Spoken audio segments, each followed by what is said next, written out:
Ça, c'est bon. Ah, là, le mariage, il est garanti. Avec dot plus, plus, plus. Ok, les sœurs? Les. J'ai perdu le mot. Les ortinettes. Les ortinettes. Les, les...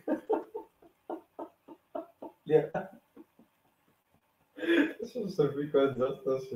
J'en ai marre. En fait, j'en ai tellement marre, je pense que je craque. Le djihadisme n'est pas qu'une affaire d'hommes. Il y a des femmes, des filles, des mères, des sœurs. Pendant 14 mois, nous avons enquêté sur elles. Les sœurs sont ultra déterminées, très jeunes, parfois adolescentes. Elles se rencontrent sur les réseaux sociaux. 2 journalistes ont créé de faux profils Facebook et se sont portées candidates au départ. لم يكن يشبه ذلك الفارس المقاتل العظيم صاحب العضلات المفتولة. The French women who sympathize with Daesh. On a pu rentrer en contact avec des gens qui sont suspectés en ce moment même d'activer des gens ici en France. Après la diffusion de notre enquête, on ne s'arrête pas. Online, Al-Qaïda versus Daesh, France, Suisse, Belgique, Algérie. Cette série est la phase 2 de nos investigations.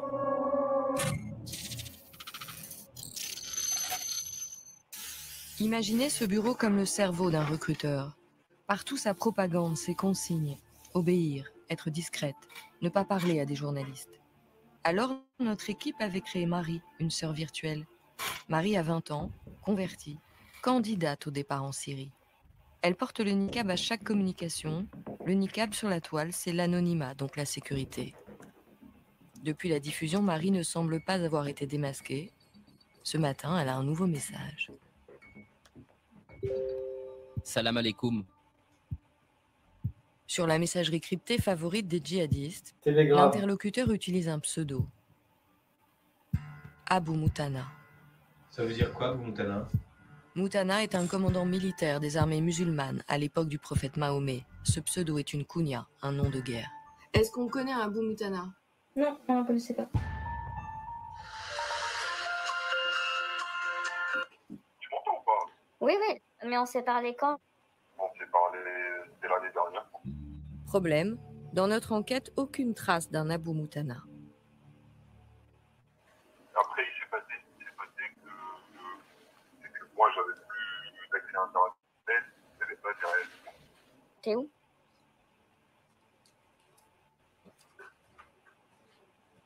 Je peux te répondre à cette question quand je te connais un peu mieux. Donc, il nous dit pas où il est. Quand ils disent pas où ils sont, soit ils sont en France, soit ils sont en zone irako-syrienne. Mais pourquoi tu n'avais plus Internet? Pour des raisons de sécurité, il m'a été interdit d'utiliser Internet. C'est des frères qui t'ont interdit? Exactement. Je croyais que Telegram, c'est sûr. Comment ça peut être sûr alors que ça a été fabriqué par des copains?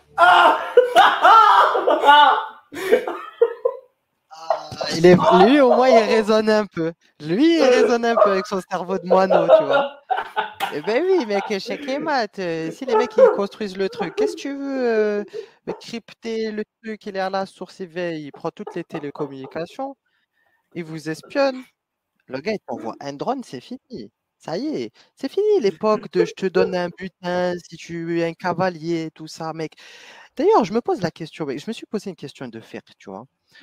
Regarde, tu es d'accord avec moi que quand tu fais le djihad, dans le butin, les cavaliers, ils n'ont pas la même part que les gens à pied, tu vois. Mais aujourd'hui, ça n'existe plus, les chevaux, mec. Plus personne combat à cheval. Si tu fais ça, t'es flingué, tu vois. Donc la question, est-ce que par exemple, un pilote, il va avoir une meilleure part de butin qu'un mec armé de terre, par exemple? Non. Ah, dommage. Dommage. Tu vois, ça aurait pu peut-être motiver des gens à faire l'aviation, tu vois. Ah bah c'est vrai, je suis désolé, mec. Au bout d'un moment. Non, en vrai, peut-être. Non, t'as raison. Parce que c'est plus difficile de maîtriser, de piloter un avion que, t'as raison, de piloter un char et tout. Donc oui, t'as raison. Oui, tout à fait. Je pense qu'il serait mieux payé, il aurait plus de butin. En plus, il y a plus de risques, mec, avion et tout. Ouais, t'as raison, t'as raison. Parce que mec, imaginons que, je sais pas, t'as l'armée américaine, ils envoient des avions, des drones et tout. Toi, tu t'expulses de l'avion. Bah, tu sais, quand t'es suspendu dans l'air, t'es une cible facile. Alors, tu vois, sur Terre, tu commandes le char, tu peux t'échapper, tac, tac, tac. En vrai, oui, c'est plus facile de maîtriser un engin terrestre qu'un engin aérien. Oui, du coup, t'as raison. Oui, ça, je pense que c'est mieux payé. Vas-y, on continue. Non, non, non, Julien, je suis désolé, un combattant aérien, c'est pas plus sûr qu'un combattant à terre. C'est de la folie. En l'air, t'es exposé. T'es beaucoup plus exposé que sur terre. N'importe quoi. Telegram a été inventé par un Russe pour déjouer les surveillants du Kremlin. En fait, la certitude, elle peut être que entre deux personnes, entre quatre murs, Attends, Abou Hijra. chuchoter parce que même les murs ont... Ouais. Mais la meuf, elle a dit, oui, mais ça a été inventé par un mec pour déjouer le Kremlin. Oui, d'accord, mais on parle de système de cryptographie, mec, on parle pas de système absolu. Tu vois, les mecs qui te disent qu'ils maîtrisent la technologie à 100%, il y en a qui font des failles, il y en a qui laissent des indices. C'est pas tous des flèches à tous les étages, hein, il n'y a pas la lumière à tous les étages. Donc, euh, lui, quand il dit un koufar, il n'a pas précisé que si c'était la France, l'Europe, je ne sais pas. Il a dit un koufar. Ce qui sous-entend, c'est pas un Alaïs qui l'a construit. Ce qui sous-entend, ils n'ont pas la main 100% dessus. C'était ça son point. Un journaliste allait un hors-sujet, oui, blablabla. Bla, bla, bla. Mais c'est pas ça le sujet, lui, c'est pas ça son point. Elle est vraiment Oui, ça va. hors-sujet, Ouais. la journaliste. Abou Moutana ne cessera plus de contacter Marie. Nous tenterons de l'identifier. Ah, Abou Hijra. Abou Moutana, ça me fait penser à Abou Montana, tu vois. Ah oui, Abou Montana. Genre, c'est proche, tu vois. C'est vrai, c'est vrai, c'est vrai. Sur la toile djihadiste, il y a le retour d'un pro-Al-Qaïda. Annoncé mort en 2015, Omar Homsen est le plus connu des recruteurs français. C'est un ex-tolard radicalisé qui rabat dès 2012 dans sa ville de Nice. Son arme pour embrigader, des vidéos. La première chose qu'Allah a créée fut l'eau, donc il en a fait Voilà, l'origine de Abou toutes Hijra. les créatures. Puis à partir d'un rubis... Donc voilà, les Elvis, c'est qui? C'est des taulards, des profs de collège, C'est ça. voilà, des épiciers, tu vois, voilà, bah, bien sûr, il y en a qui sont brillants et tout, voilà, qui sortent un peu du lot, mais globalement, voilà, le mec Omar Homsen avait plus d'impact que certains prédicateurs pour aller faire le djihad, tu vois. Parce qu'il faut comprendre un truc. Il y en a qui disent, voilà, il y a des imams qui ont appelé au djihad et tout pendant des années. Ok, il n'y a pas de souci. Bon, maintenant, la question. Ils ont appelé pendant des années. Quel bilan?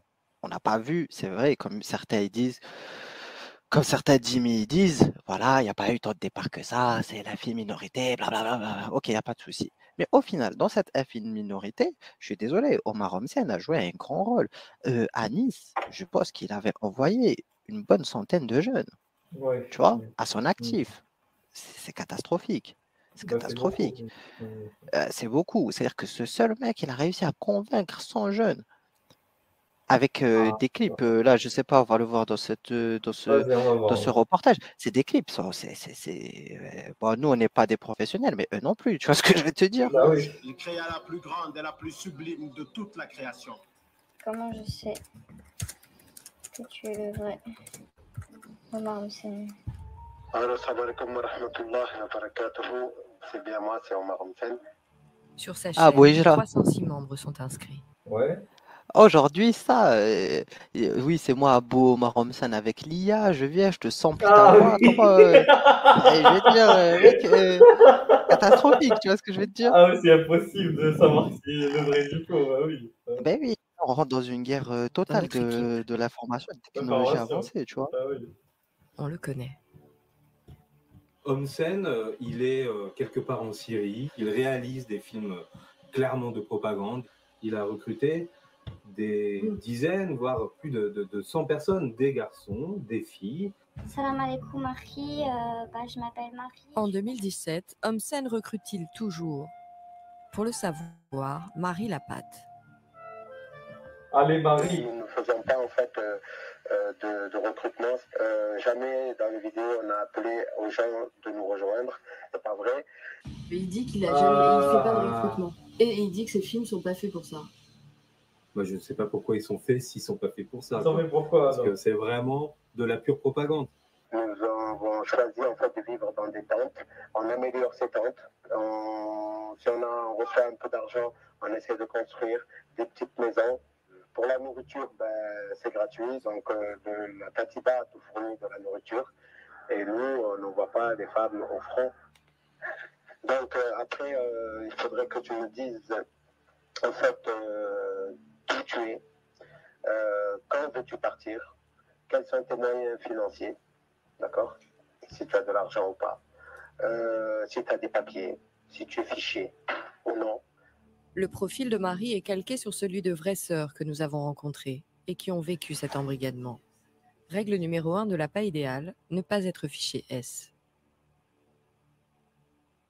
Salam alaikum. Ce que je voudrais savoir maintenant, c'est en fait quand c'est que tu es prête à partir. Est-ce que tu fais plus femme ou est-ce que tu fais plus enfant? Tu me dis quand c'est que ton argent sera disponible. Attends, Abouejla. C'est quoi cette question bizarre? Tu fais plus femme ou enfant? C'est un malade, ce mec. C'est un malade mental. Mais c'est un malade mental. Le mec, il dit, ouais, tu fais plus femme ou tu fais plus enfant? T'as plus 25 ans ou t'as plus 13 ans, quoi. C'est ça qu'il est en train de te dire, sale malade mental, va. C'est un taré, ce mec. C'est pas possible.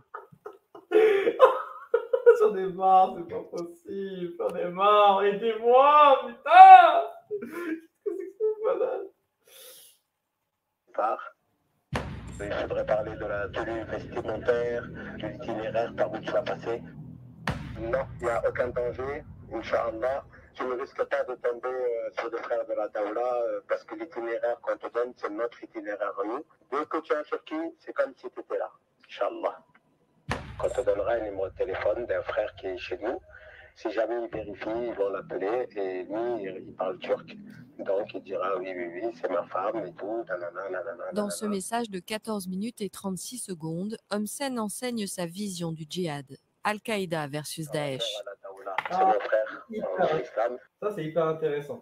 Déjà, le mec, il va dire c'est ma femme. Est-ce que c'est vraiment. Ils sont pas mariés, donc du coup, il va mentir. Donc là encore, on justifie le mensonge pour l'intérêt, pour les macassés de charia. Donc on peut mentir parce que maintenant, on est en période de guerre. On mène la guerre, on peut mentir au koufar, c'est pas grave. C'est pas un problème, on peut mentir au koufar. Et là, du coup, on va voir la différence entre la vision daeshienne et la vision al-qaïdienne. Ouais. Maintenant, ce sont des gens qui sont allés dans l'extrême. Eux, ils arrivent, ils appliquent, ils commencent à exécuter des gens, ils commencent à tuer, ils commencent à lapider la femme et disent nous, on applique la charia d'Allah. Tu comprends? Donc, c'est ça notre problème avec eux. Donc, ils appliquent mal la religion. Comment ça mal la religion? La lapidation, c'est la religion. Donc, en fait, lui, c'est le frère qui ne comprend pas la religion. Donc, il est en train de faire passer Al-Qaïda pour des branquignoles. En fait, mec, Daesh, c'est des gens, ils se sont dit, on a perdu trop de temps à dribbler, là, on a pris comme il faut. Et ça a choqué les gens. En fait, ça a choqué les gens. Daesh applique à la lettre des instructions. C'est comme si, moi, j'ai une recette de cuisine, je décide de l'appliquer à la lettre, j'ai un très beau gâteau, voilà, mais ça choque les gens. Parce que depuis toujours, à chaque fois, les gens, ils appliquent mal la recette. C'est pas possible. Mais ce qui est marrant, c'est que ça choque même les djihadistes, en fait, tu vois. Voilà, c'est-à-dire que le mec, c'est déjà un taré, tu vois. Et le mec, il dit non, mais ça va trop vite pour nous. Attends, ça va trop vite, Harry. Faut qu'on prenne le temps d'assimiler l'info, de comprendre. Peut-être on peut pas dribbler, je sais pas, mais voilà. Et moi, j'ai envie de dire à Omar Homsen, je sais pas s'il est toujours vivant, miskin. Mais en tout cas, si jamais il nous entend, c'est que le Coran, il te dit, quand tu vas fouetter des gens, fornicateurs, fornicatrices, tu le fouettes. Il ne faut pas que tu sois pris de pitié pour eux. Ça, c'est Allah qui te le dit dans le Coran. Donc, si tu es choqué, ça va trop vite pour toi. Je suis désolé, l'islam n'est pas fait pour toi, tout simplement. Qu'est-ce que tu veux que je te dise? Vous embrigadez des gens, il y a des gens, ben voilà, vous leur dites, je sais pas, califat, djihad et tout, mais nous, on a vu la vidéo, c'est un peu comme, Tu sais, la vidéo gag là avec les chevaliers du Zodiaque, c'est ça? Genre, d'un côté, ils disent le djihad c'est obligatoire, mais d'un côté, ils vont les calmer avec quelques hadiths, quelques compréhensions, quelques trucs. Tu vois ce que je veux dire? Comme si les gens c'était leur pantin. Tu vois ce que je veux dire? Genre, vous attaquez quand on vous ordonne d'attaquer, ou je sais pas, voilà, là, c'est pas le moment, là, c'est pas les conditions, elles sont pas réunies, là, les gens, ils sont trop choqués, là, les gens, ils sont ceci, là, les gens, ils sont cela, là, on est oppressé, là. En fait, on comprend rien, mec, tu vois ce que je veux dire? Oui, bien sûr. Ah là là.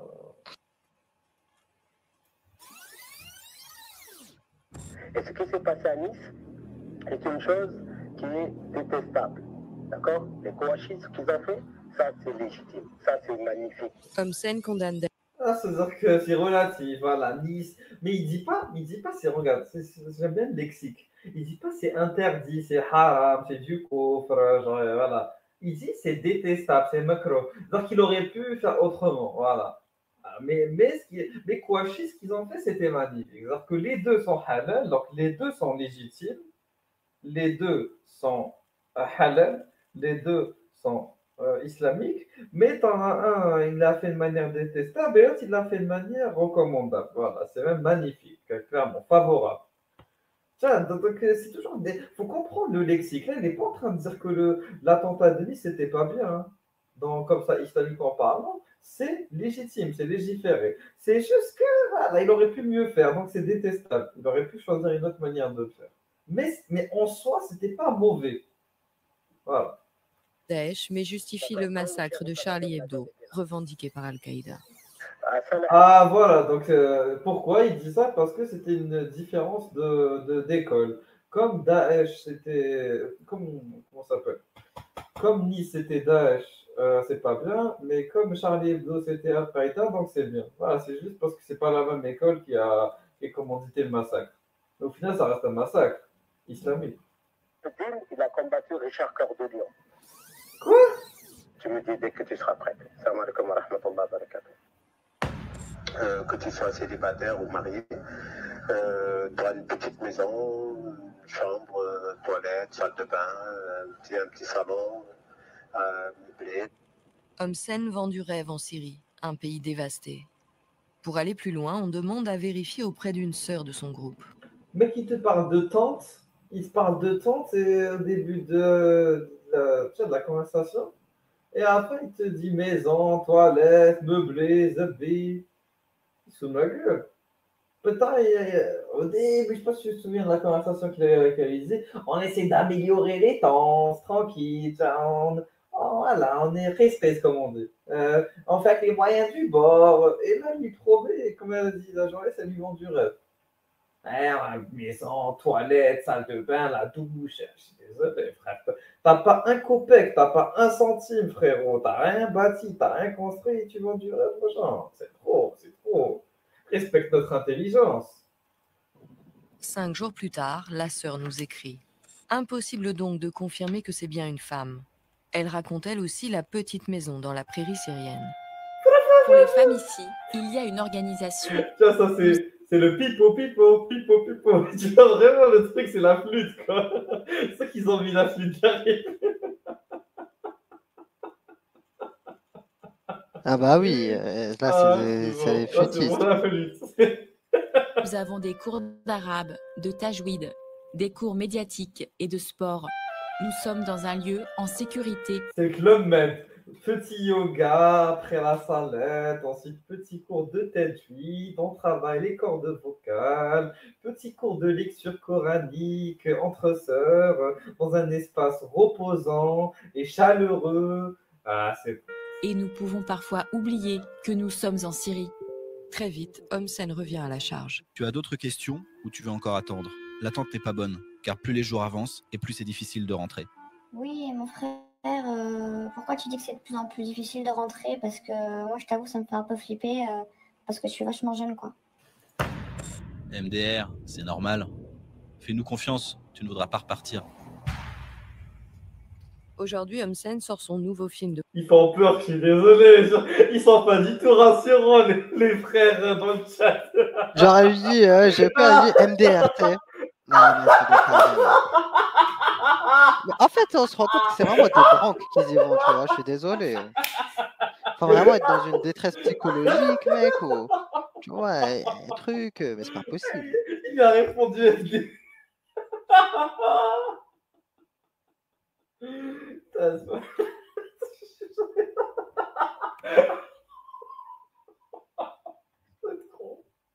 De propagande, la djihadosphère est connectée. La djihadosphère. Tempélion. 3h21 de guerre et de martyr, Marie lui dit qu'elle flippe. Si c'est la mort que tu fuis, sache qu'elle viendra te prendre, même dans ta chambre, le jour qui est déjà décrété.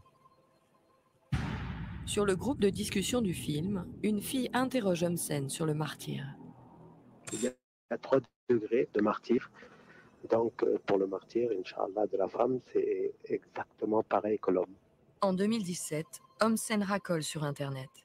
16 ans plus tôt, Al-Qaïda était déjà online à prôner le martyr via un forum de chat animé par une sœur.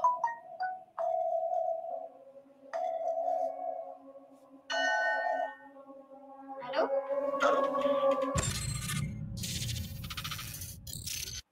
Voilà, la suite. Là, c'est bon, on va suivre la série. Là. La suite.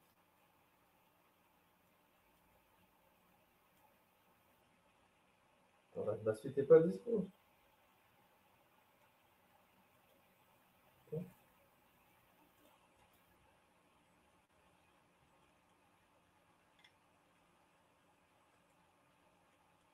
Qu'est-ce que t'en penses déjà de ça, Ruine? Ah, je sais pas, franchement, leur propagande, moi, je trouve qu'elle est pas très étoffée. Le discours est un peu simpliste, tu vois. C'est vrai. Ah, c'est bon, C'est dommage que voilà, les gens ils investissent pas ce champ parce qu'en réalité, franchement, ça demande pas non plus un contre-discours de malade, tu vois. Ah, je suis désolé. Il répond MDR, voilà. Ah, mais voilà, c'est bon. Ah, je suis mort.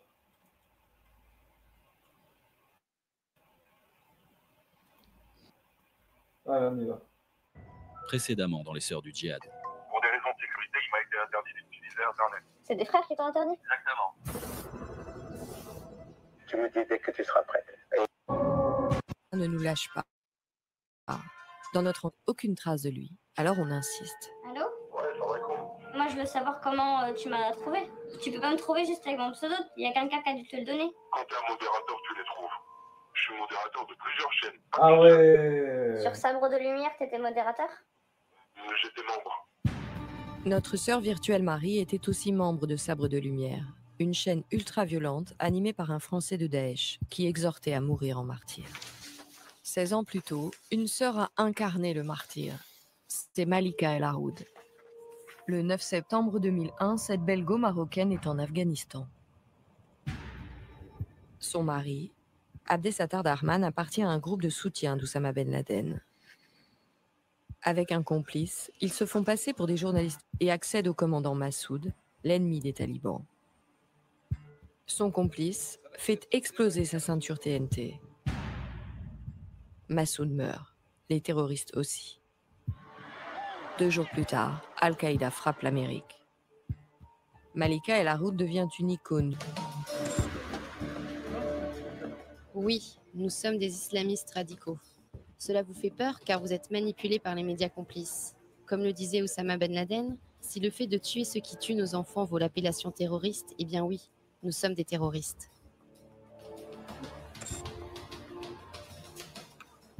Voilà. Je cherche un bouquin. Oui. Les soldats de lumière. Écrit par qui? Malika El Haroud. Ça me dit quelque chose. Je pense qu'on l'a pris. Nous avons retrouvé des ex-membres du Centre islamique de Bruxelles. À la fin des années 90, le prédicateur est un certain Bassam Ayashi.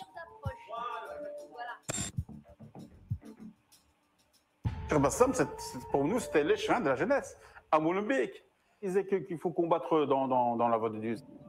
D'origine syrienne, le cheikh Bassam Ayashi est pour les islamistes belges un véritable gourou.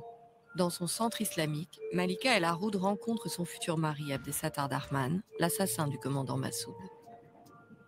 Ils disaient, on vit toujours sous occupation. Il y a les Américains, il y a les Russes à l'époque, après l'Afghanistan, donc il fallait faire un djihad, je dirais, guerrier. À cette époque-là, Massoud, avec l'Alliance du Nord, il avait quand même été le bras armé des Américains, parce que les Américains avaient besoin des gens, des Afghans. Donc il y a eu quand même, je pense, un préparatif ici. À force d'appeler au djihad armé, le cheikh Ayashi a-t-il influencé Darman? La justice belge n'a jamais pu le prouver. En décembre 2001, quand elle rentre d'Afghanistan, Malika El Haroud est auréolée de son nouveau statut, veuve de martyr.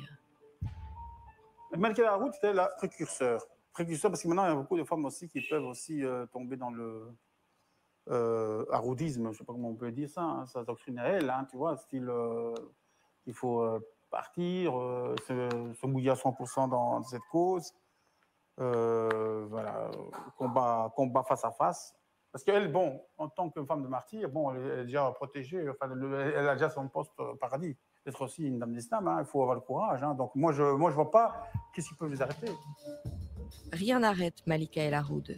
En 2004, on la retrouve en Suisse. On découvre sa présence lorsque le Pakistan nous envoie une demande d'entraide judiciaire pour le responsable d'un site internet sur lequel est apparue la revendication d'une tentative d'attentat manqué contre un ministre pakistanais. On découvre que ce site internet, qui est géré depuis la Suisse par un provider suisse, est géré par un certain Moïseddin Garsalaoui. On va commencer à enquêter sur ce personnage et très vite on découvre, aux surprises, que Moïseddin Garsalaoui est marié religieusement à Malika El Haroud et que Malika El Haroud habite avec Moïseddin Garsalaoui à la frontière entre la Suisse francophone et la Suisse germanophone, dans un petit village qui s'appelle Gand. Qui pourrait croire que depuis ce village suisse, un site internet fait trembler les services de renseignement occidentaux? Il a monté quelques-uns des premiers sites djihadistes assez techniques, assez complexes, toute une série de moyens de communication sécurisés qui vont être utilisés ensuite non seulement par les membres d'Al-Qaïda eux-mêmes, mais également par la haute hiérarchie d'Al-Qaïda. Un site sur lequel, encore une fois, on va pouvoir rechercher non seulement des recettes pour fabriquer des bombes, aussi, mais des tactiques pour combattre guérilla urbaine et autres, qui ça va être un endroit où on va pouvoir venir chercher un certain savoir. Alors, le flic de l'antiterrorisme et ses hommes planquent la maison H24. On va surveiller avec des équipes de surveillance le couple El Haroud-Garsalaoui. À ce moment-là, on a une dynamique qui est très clairement établie. Vous avez un homme qui déjà s'est approché, c'est Moïseddin qui est allé à la rencontre de Malika en allant en Belgique faire signer à Malika son bouquin, Les Soldats de Lumière. La dynamique, c'est que Moïse fait les choses pour lui, pour Malika, et in fine pour prouver à Malika qu'il est à peu près à la hauteur de ce qui est un fantôme. Le fantôme, c'est le fantôme d'Abdesattar Darman, le deuxième mari de Malika El Haroud, l'homme qui a tué le commandant Massoud. Il faut lutter contre Abdesattar Darman. Les enquêteurs écoutent et analysent les communications de Moez Garsalaoui et Malika El Haroud avec des candidats au djihad. Quand on lui pose des questions qui sont des questions humaines sur est-ce que je dois plutôt que où aller faire le djihad, la réponse de Malika est toujours la même, c'est toujours faire le djihad qui importe le plus. Elle explique à un père de famille qui lui demande s'il doit partir en Afghanistan, alors qu'il dit clairement que son épouse vient de mettre au monde un enfant et qu'il lui dit, Malika lui dit non mais il faut y aller, quoi, pas de problème, ça fait partie de ton rôle, c'est ce que tu dois faire, il faut y aller. Et ta femme, si tu devenais à mourir, serait très fière et très heureuse.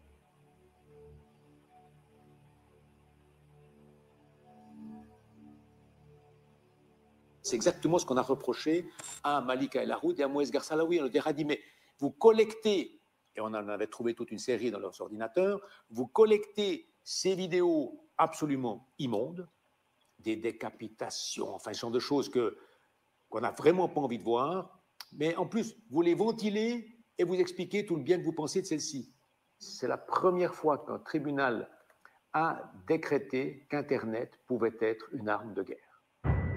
Le réseau Moïseddin-Malika, ce qui est intéressant, c'est de voir qu'il est quelque part à l'origine de Bah non, attends, qui plus tard vont essaimer. On est dans je suis désolé, ce mec c'est un débile, c'est pas possible.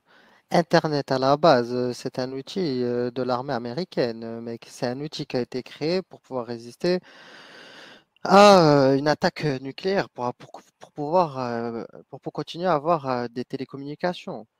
avec oui. tout le réseau satellite et tout. Donc, dire ça peut être une arme de guerre, mais c'est l'objectif numéro un de son existence, mec. T'es en retard dans l'histoire, ou je comprends pas en fait.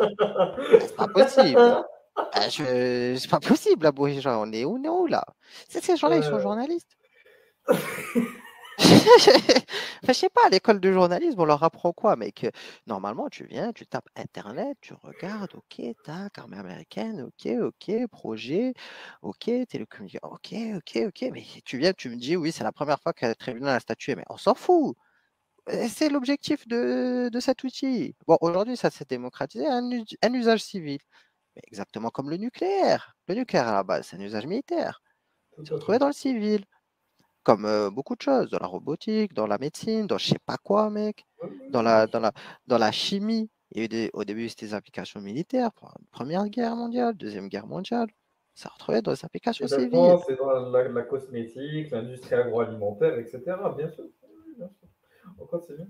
Dans une dynamique qui se positionne, qui se met en place au moment de Malika et de Moez, et qui va amener aujourd'hui aux réseaux qui ont été impliqués dans les premiers départs en Syrie. Ghazalawi part en zone pakistanaise sans Malika. Il part rejoindre Al-Qaïda.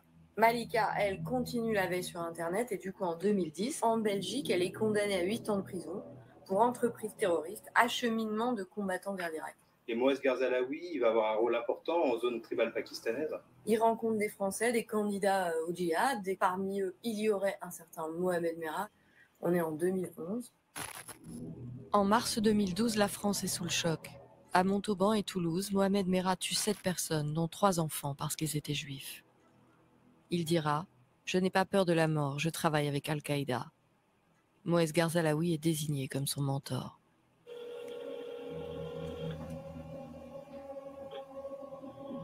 Allô? Oui, allô, bonjour, Swad?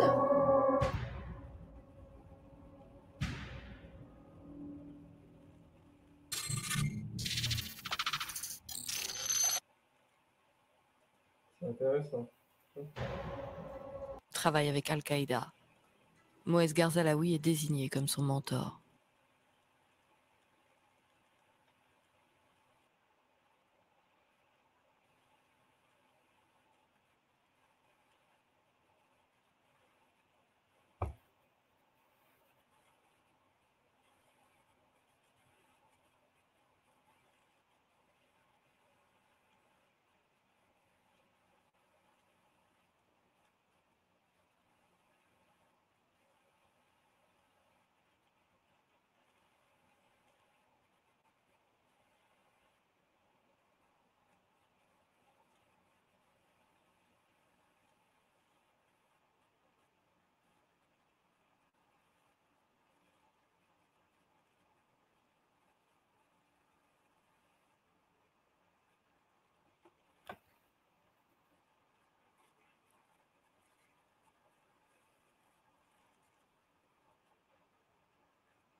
Bon, ils sont trompés. On ne dit pas une moudjahidine, on dit une moudjahide. Alors, le moudjahidine, c'est pluriel. Moudjahid, c'est singulier. Et pour c'est masculin et singulier féminin, c'est moudjahida.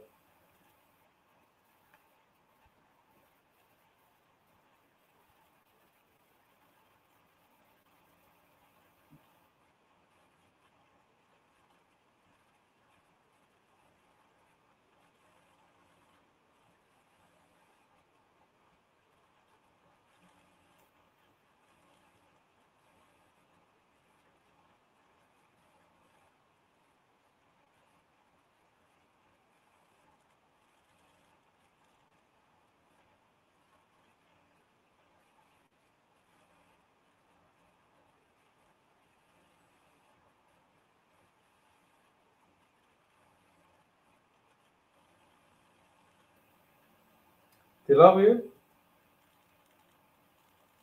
Yes. Attends, on met le 3e épisode.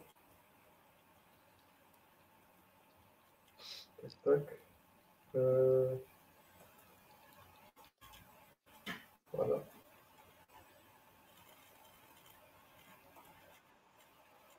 Les chemins de la jeunesse, à Molenbeek. Oui, c'est la Daoula. Chez mon pseudo, il est clair, il est visible. Hein. Et Kounia, Abou el Moutanna. J'ai jamais croisé un Talafi qui porte cette Kounia en tout cas. Un Talafi. Ça fait longtemps que j'ai pas entendu ce terme. Est-ce que vous savez ce que c'est qu'un Talafi?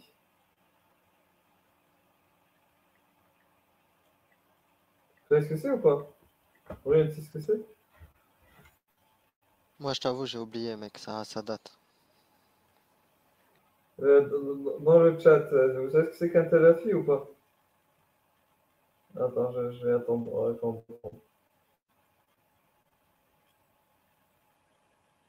Parce qu'il y a les Salafi, on connaît. Ah oui, c'est bon, je m'en rappelle. C'est bon, ça.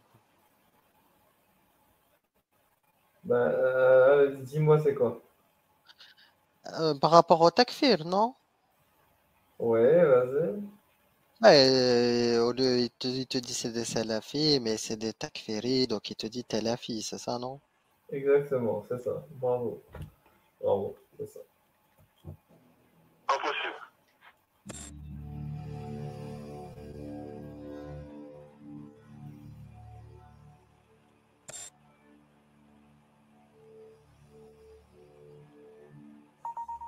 Moi, je te dis, Wallah el-Azim, par celui qui détient mon âme entre ses mains, que tout ce que je t'ai dit était vrai, et que je suis un Mouahid, et que je suis de la Daoula, et que j'ai prêté serment d'allégeance il y a 4 ans de ça. Exactement. Et là, tu es là-bas? Donc,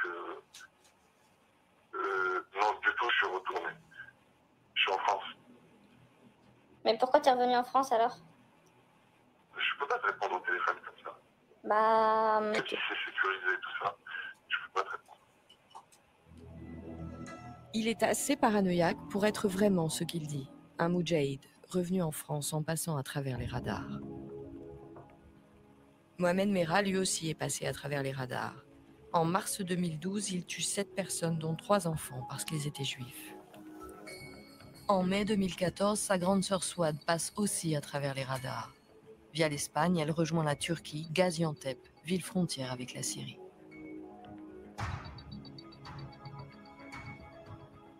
Soit au départ, c'était une femme fragile. Avec le salafisme, elle est devenue une moudjahidine. Moudjahida.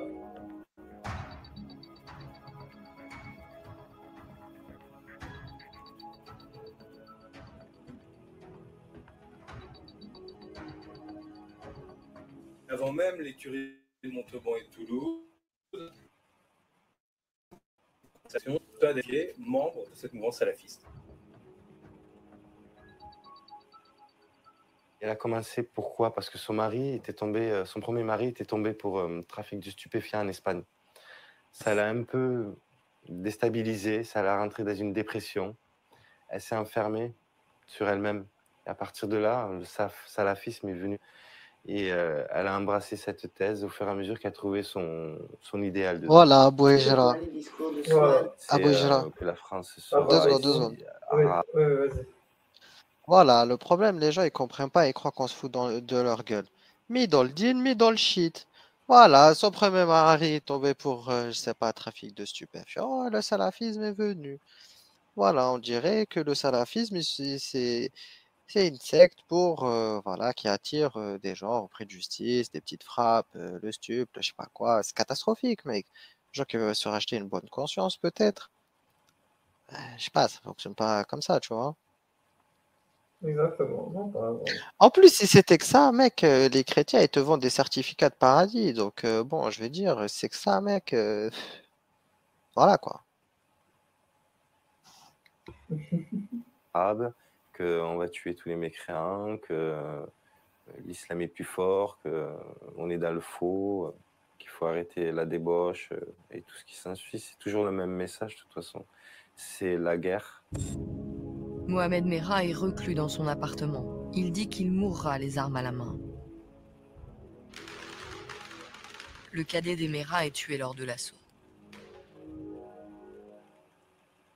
Quand on a été à la morgue, quand on a été voir le corps de Mohamed, la seule chose que j'ai entendue, elle a embrassé sur le front et sur les lèvres.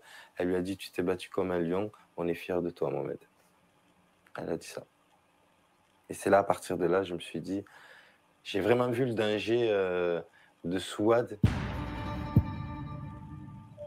Souad Mera le sait. L'antiterrorisme l'observe et l'écoute.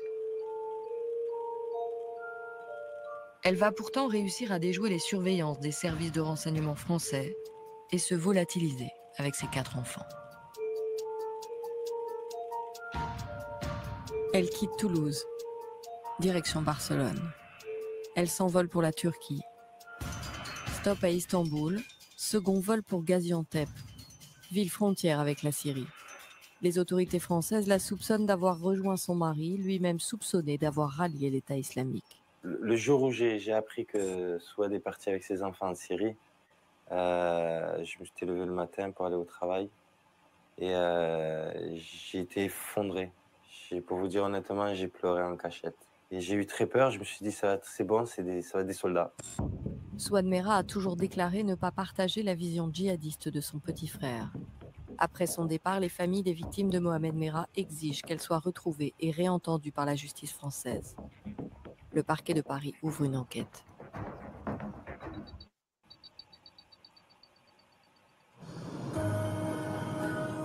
Six mois plus tard, son mari rentre en France.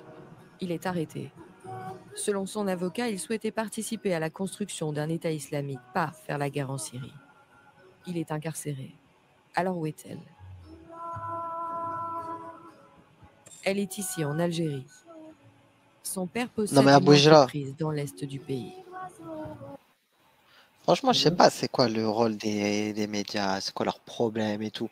Mais quand ils nous disent oui, mec, bon, c'est pas le journaliste, c'est l'avocat, il vient et dit oui, il voulait faire un État islamique, il voulait pas aller en Syrie. Oui, d'accord, peu importe. Mais déjà, de deux choses l'une. Déjà, de un, il a rejoint les combattants de Syrie. Donc déjà, c'est sur ce point Voilà. qu'on le juge. Et deuxièmement, tu crois quoi, mec? Pour construire un État califal, ça se passe comment? Tu crois c'est avec des fleurs et je sais pas quoi? Mais regardez les vidéos de Vice, regardez les mecs, les combattants eux-mêmes. Ils te disent la charia sera imposée avec les armes. Tu regardes n'importe quel reportage de djihadistes, mec, de Ben Laden, Al-Shabaab, je sais pas quel taré, mec. Ils dorment tous avec des armes. Ils prient avec des armes. Ils mangent avec des armes. Qu'est-ce que tu veux que je te dise, mec? Je veux dire, c'est pas une vie. Toujours flingué, toujours sur tes gardes. Ça va, nous on est là, on est pacifiés. Globalement, on vit bien, tranquille. Bon, bien sûr, il y a des problèmes. Mais dans tous les cas, on est des gens pacifiés, pacifiques. Et même les gens, même les allahistes occidentaux, ils vivent de manière pacifiée, pacifique. Mais le problème, regardez encore une fois le reportage. Qu'est-ce que les mecs ils te disent? Ils te disent, voilà, il y avait la dawa, je sais pas quoi. Et une fois que les allahistes ils étaient forts, changement de ton. Et violence, ils te laissent pas le choix, on peut pas discuter. Mais bien sûr, mec, t'es dans une théocratie, tu crois que t'as ton mot à dire. Mais qu'est-ce que les gens, je sais pas, en fait, je comprends pas, mec. Les mecs, ils veulent une théocratie, une fois qu'elle est au pouvoir, ils te disent non, désolé, c'est trop dur. Bah, il fallait pas commencer dès le début, nous on savait le résultat, mec. Continue.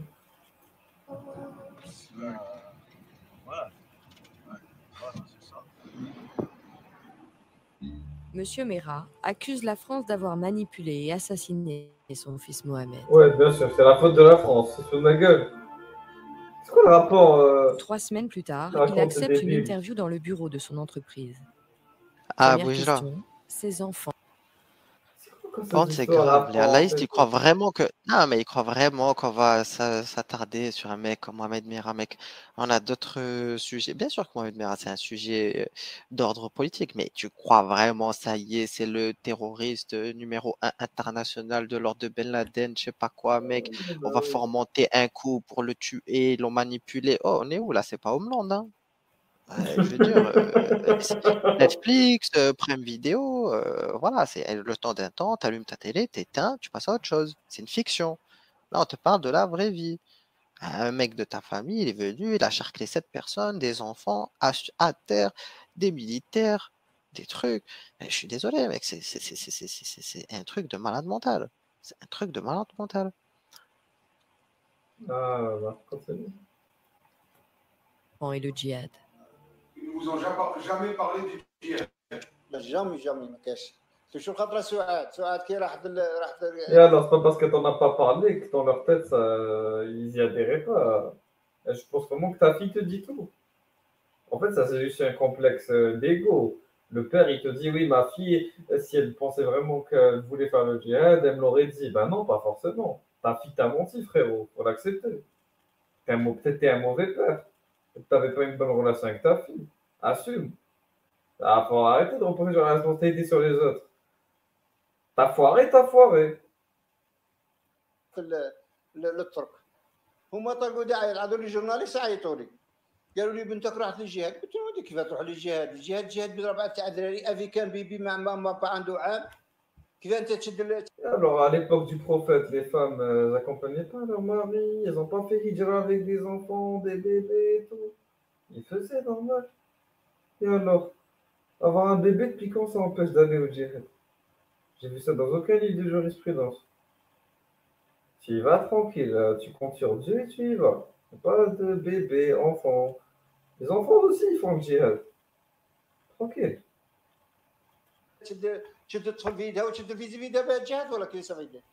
Monsieur Meral ignore peut-être, mais l'émigration en terre de djihad se fait souvent avec les enfants, Bah oui. même les bébés. Bah oui. Alors nous insistons. Qu'est-ce qu'elle faisait en Turquie, Souad? comme touriste comme touriste Vous ne voulez pas aller en Syrie? non Hacham? non مرات Pour faire du tourisme, pourquoi choisir un itinéraire détourné? Attends, Abou Barcelone, Hijra. Istanbul via Gaziantep. Il se fout de ma gueule. La meuf, elle était salafi, c'est ça? C'est ça. Depuis quand une femme salafi, elle va faire du tourisme en Turquie? Il se fout de ma gueule, lui. Ah, là, il se fout de ma gueule. C'est pas possible. Non, non, là, c'est trop. Là, c'est trop. Là, c'est trop. D'un côté, on a des mecs qui viennent nous dire, au départ, déjà, son daron, il aurait dû l'accompagner à l'aéroport. Il aurait dû avoir un mahram dans Ouais, l'avion, ouais. on ne sait jamais. Et à l'arrivée, il aurait dû avoir son frère ou son oncle ou je ne sais pas quel autre mahram. Et tout, voilà, tout simplement. Donc, en réalité, tu as raison. Du point de vue salafite, du point de vue de l'orthodoxie, il y a faute de ce daron. Voilà. Bah oui, Elle t'as a pas foiré. Gaziantep en 2014 est une porte d'entrée pour rejoindre les groupes djihadistes. دوك هي تخاف تروح كيف راهم ديروها رشاش كان مش دايرين رشاش راهم داروها رشاش وكانت تروح يقبضوها لا اللهم يرضي تريحنا راه لاباس. Mais pour vous, Mohamed n'était pas un djihadiste. non محمد خاطي كاع الجهاد هذا كاع كي محمد كي عبد القادر كي سعاد كي ايتي كان والو. Selon le père d'Emera, pas de djihad pour Mohamed, Abdelkader et Souad. Mais pour son fils aîné, ce témoignage est une taquilla. La taquilla dans ma famille, c'est la dissimulation à travers. Oui, il est apostat, c'est pas possible. Il est apostat, c'est clair. Là, j'ai compris, il est apostat. C'est vrai qu'il s'en bat les couilles. Là, il est en mode freestyle, tranquille. Ah là, il se lâche. Là, Bravo, Ramdalani, bravo. J'espère que t'es apostat, parce que franchement, t'aurais été musulman, ça aurait été con. Tu t'affiches visage découvert en train de raconter tout ça. Dissimuler ses pensées envers l'Occident, ruser, ne jamais montrer sa vraie face. Selon Abdelghani, la taquilla est une seconde peau. Souad, il a eu un contrôle. Et Souad, elle a été très maligne. À travers ça, elle a fait semblant de faire un emploi du temps pour ses enfants, des ateliers, qu'elle faisait des cours. Et même, pour vous dire, elle a poussé le bouchon très très loin. Elle a même mis un atelier musique. Ah là là. Et la musique, c'est interdit chez eux. Souad Mera. Ah, donc elle est cramée. En fait, quand tu vas aller trop loin, tu te fais cramer. Turquie en tourisme en Turquie, atelier musique. La taquilla doit être un peu crédible. Tu ne peux pas te permettre de faire une taquilla à ce point, parce que j'ai en contradiction avec les préceptes islamiques. À un moment donné, on te crame. On voit que. Voilà. Bah oui, Abou Hijra, tu sais, c'est comme là, il y avait un reportage sur les mecs qui font la hijra au Maroc. Voilà, les convertis qui ont un discours un peu trop, voilà, salafi et tout, ils doivent pointés au commissariat. Il y en a même qui vont en prison, mec. Voilà, donc au Maroc, c'est la politique du pays. J'ai jamais entendu un analyste dire le Maroc est islamophobe sur ce point-là. Je t'assure que si nous, on mettait en place le même dispositif, ça créerait au scandale, non-respect des droits de l'homme, je sais pas, je sais pas quoi. Mec, c'est ce qui est fait au Maroc, qu'est-ce que je te dise? Après, tu vas me dire, oui, mais le Maroc, c'est pas une référence en termes de droits de l'homme. Ah, merci. On voulait t'entendre le dire. C'est ça, il n'y a rien qui va, tu vois ce que je veux dire? C'est ça. En fait, où tu vas, c'est de la merde, en fait. Voilà, échec et mat encore. Échec Allez, et mat, vas-y. voilà, t'es coincé, t'es bloqué. On n'a pas le temps, mec, on n'a pas le temps. Voilà, on n'a pas le temps, on trace. Rejoint l'État islamique avec d'autres Toulousains ou a-t-elle voulu fuir la France? Nous l'avons localisée en Algérie, mais elle refuse de nous rencontrer.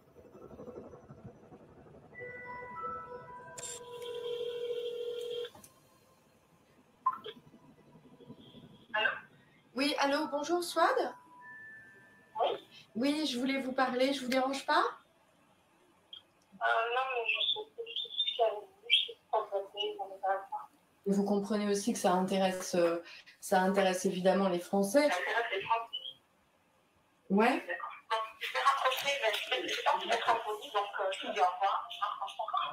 Bonne journée, madame. Au revoir. Recherché par les autorités françaises, Souad Merah serait toujours en Algérie. Son frère Abdelghani a fait une marche symbolique Marseille-Paris pour dénoncer l'intégrisme religieux.